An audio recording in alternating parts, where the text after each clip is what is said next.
الحمد لله نحمده ونستعينه ونستغفره ونؤمن به ونتوكل عليه ونعوذ بالله من شرور أنفسنا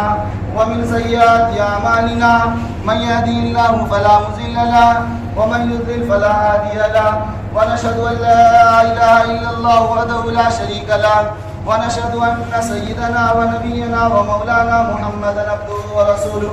أما بعد فقد قال الله تبارك وتعالى فأعوذ بالله من الشيطان الرجيم إن الله وملائكته يصلون على النبي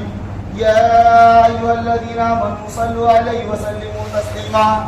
أيها المسلمون وكذلك قال النبي صلى الله عليه وسلم من صلى علي مرة صلى الله عليه عشرا أو كما قال النبي صلى الله عليه وسلم وقال النبي صلى الله عليه وسلم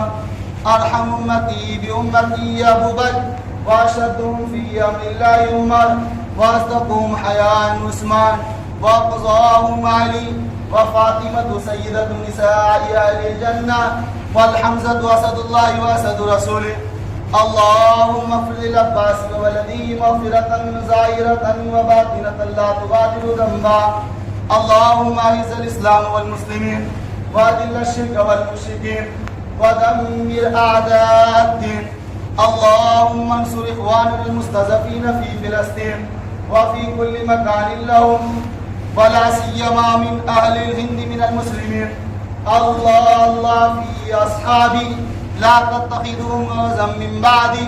فمن أحبهم فبحبي أحبهم ومن أبغضهم فببغضي أبغضهم وخير أمتي قرني ثم الذين يلونهم ثم الذين يلونهم